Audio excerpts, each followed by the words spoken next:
And welcome to the latest episode of On the Desk of Brian, an easygoing podcast where I explore a mix of my professional and personal interests. In today's episode, I bring up several articles that are on my desk, including one that discusses the reduction of reading for pleasure, the increased popularity of chicken at fast food restaurants, a major trade involving the Green Bay Packers, accessories to help laptop users be more productive, updates to Apple TV Plus, and much more.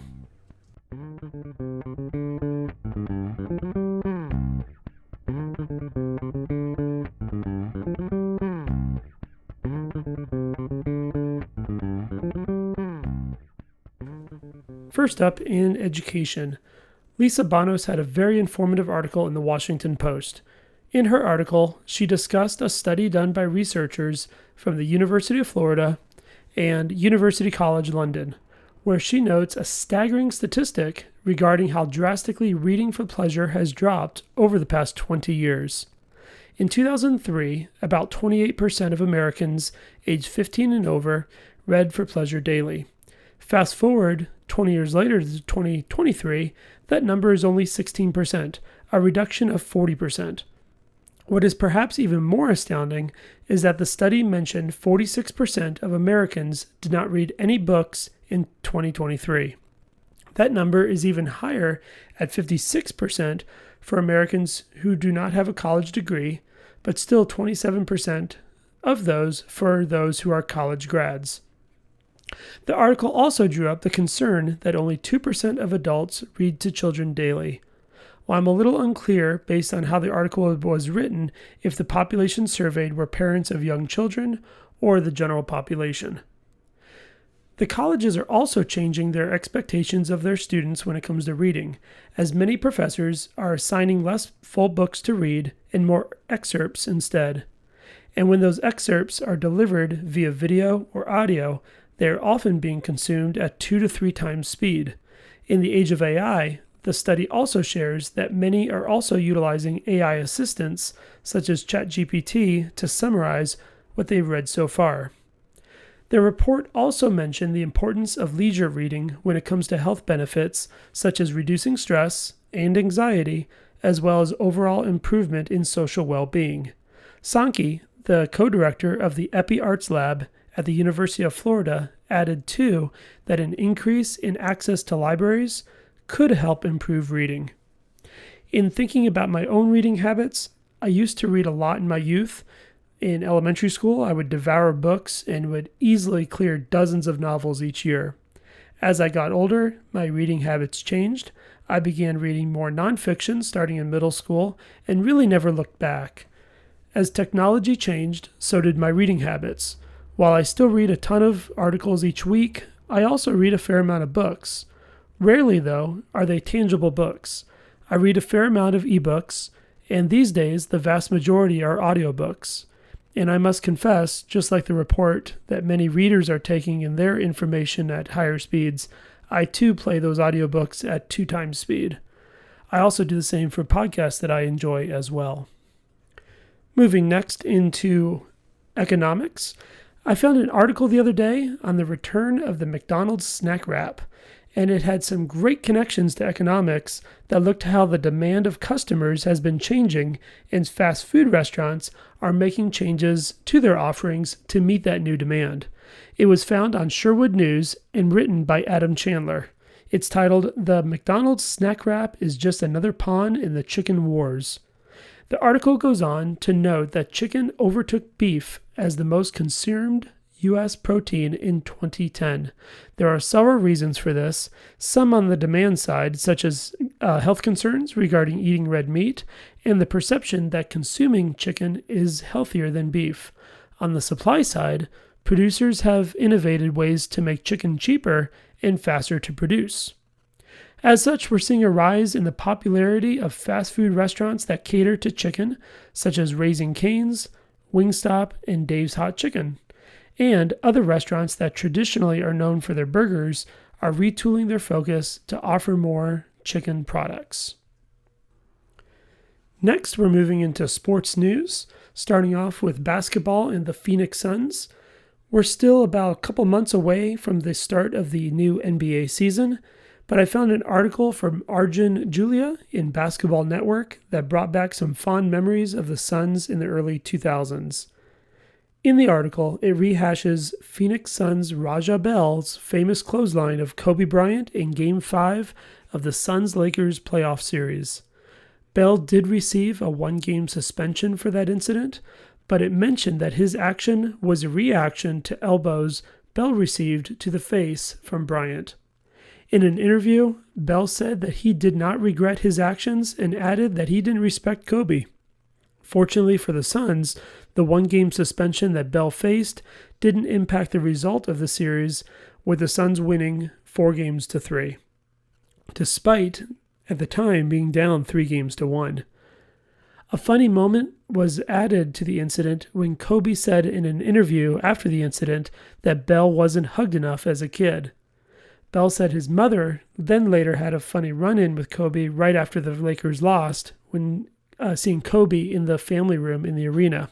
Bell said in the interview, he, referring to Kobe, was kind of walking with his head down through the arena, and my mom was outside the family room because they had to pass the family room, and she said, "Hey, Mr. Bryant, Kobe," and he turned around and said something to her, and she said, "I'm Raja's mom."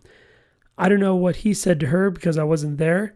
This came from people working in the room, and she said to him, "You could use a hug," and he just kind of dropped his head and walked away.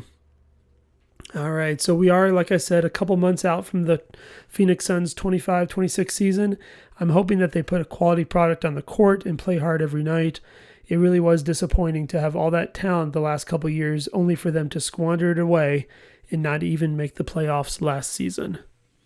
Next up on my desk is a little bit of Packers news. The Green Bay Packers have acquired Micah Parsons from the Dallas Cowboys, and in doing so have made him the highest paid non-quarterback in the history of the NFL, according to Todd Archer in an article from ESPN. Parsons will be paid $188 million for a 4-year contract with the Packers.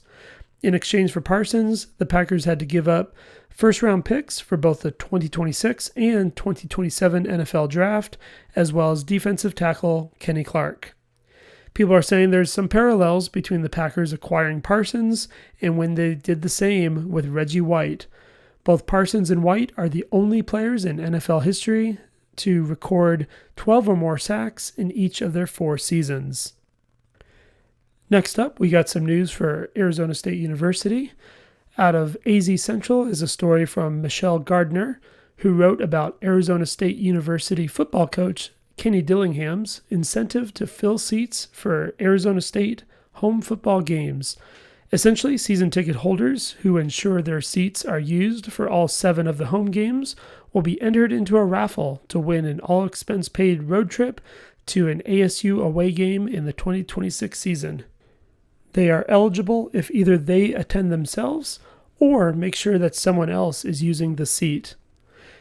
ASU football went 6-0 at home last year and 11-3 overall. Most didn't even think they were going to even win more than 3 games, and they eventually became last year's Big 12 champion, their first year in the conference, where they ended up losing a heartbreaker in the college football playoffs. They started their season with a win against Northern Arizona University and play Mississippi State this week on the road. So today's Not a Sponsor is brought to you by books. Remember those? Stacks of bound paper, words printed on them, often used in middle school dioramas or as emergency doorstops? Yeah, those. According to a new study, only 16% of Americans read for pleasure daily. 16! That's barely enough to field a baseball team. And get this, almost half of Americans didn't read a single book last year, not one, which means somewhere a copy of Moby Dick has been sitting on a shelf for 2 decades, wondering if Captain Ahab has ever found their whale. Colleges have noticed professors are assigning fewer books and more excerpts, and when those excerpts get turned into videos, students are watching them at 3 times speed because nothing says I value literature like hearing Pride and Prejudice sound like a chipmunk court transcript. And yes, AI assistants are now summarizing books for people, because who has time for character development when a chatbot can tell you in 2 sentences how it all ends? Spoiler, the butler did it. The kicker? Reading isn't just about stories. The study showed it reduces stress, improves well-being, and maybe even makes you nicer to the people in your group chat. Plus, if you read to your kids, you might actually raise a future adult who knows where the comma goes. So no, this episode isn't sponsored by books, but if it were, the ad copy would probably say something like, "Books, cheaper than therapy, quieter than Netflix, and available in a place called the library." Thank you, ChatGPT, for today's Not a Sponsor segment. Next up is an article I found in Productivity.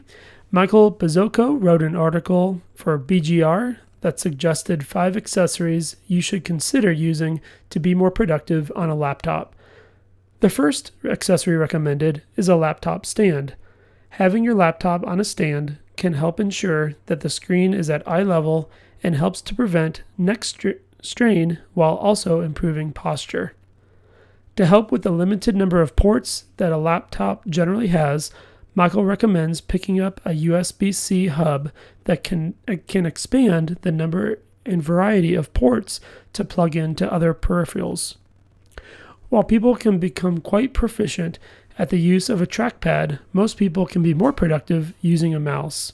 Bazzocco's third accessory he recommends is a wireless mouse and keyboard combination. Having an external keyboard can allow you to not only have more functionality, but also could help with ergonomics as well.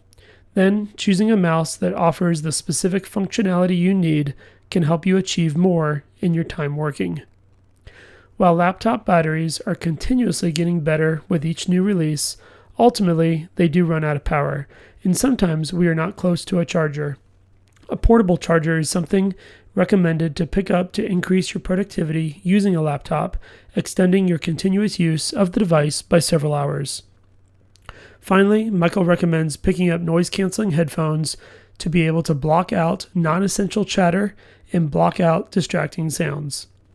I invite you to check out the show notes to read the article and to look at the specific models that Bazzocco recommends in his article. Next up are some technology updates. Joe Rizogel wrote a short article on Mac rumors that highlighted the fact that Discord will now take advantage of the handoff support.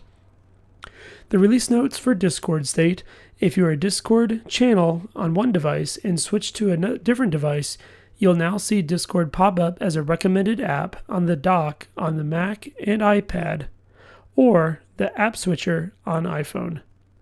Open Discord there to jump straight to the channel you had open on your other device.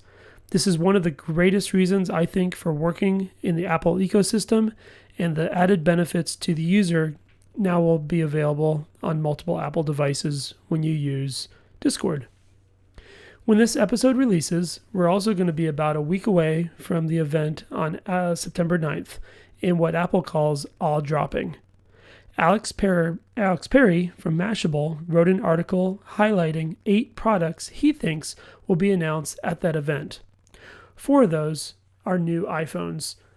Alex believes that 3 of the 4 are ones that we would expect: the iPhone 17, iPhone 17 Pro, and the iPhone 17 Pro Max. You'll notice one noticeably missing that we would expect: no iPhone 17 Plus. And that is because this year, predictions are that a new variation will be available, tentatively known as the iPhone 17 Air.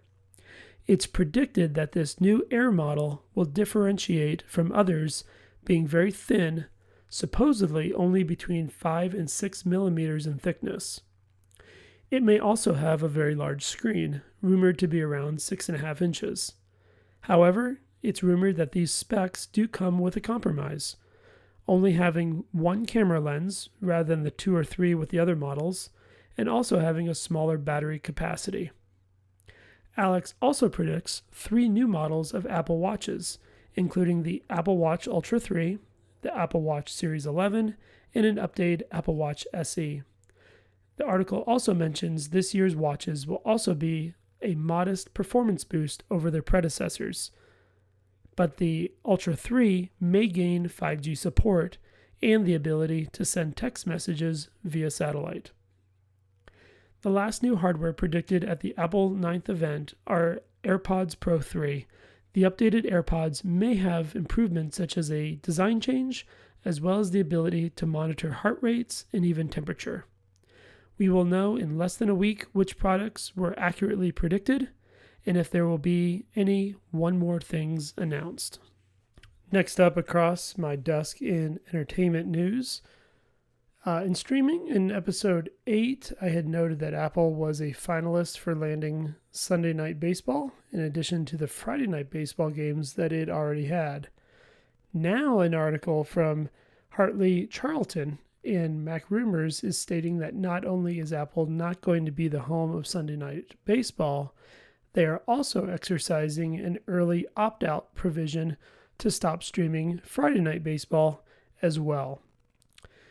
Sticking with Apple news, Ryan Chistoffel out of 9to5Mac wrote about the debut of the Season 4 trailer of The Morning Show, which is set to return on September 17th on Apple TV+.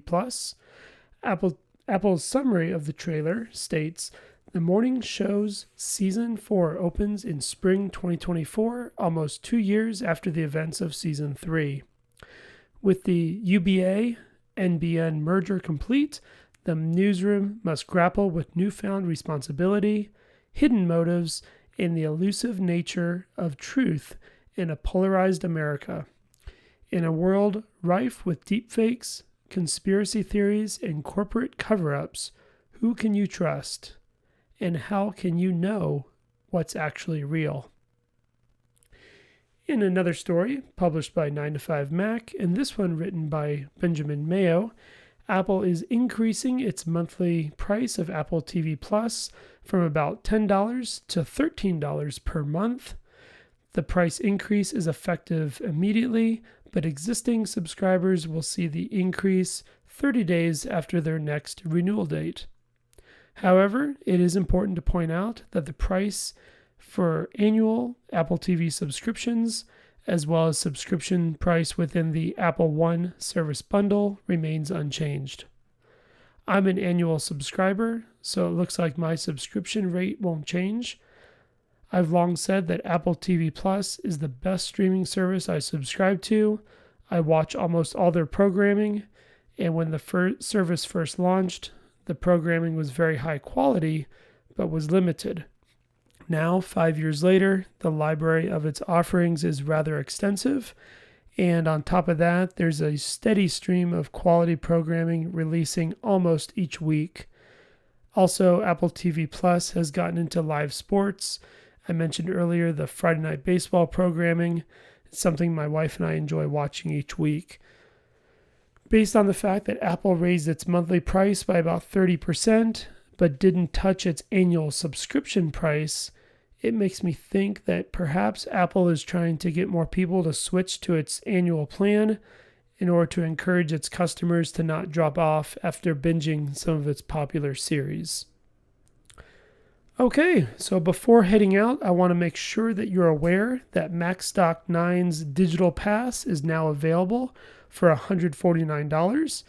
In July, I had the privilege of presenting, and if you weren't able to join in live, the next best thing is to pick up the Digital Pass, where you can find not only my presentation, but the presentation of several others sharing their amazing ideas and knowledge across a variety of topics, connecting with technology and the Apple ecosystem.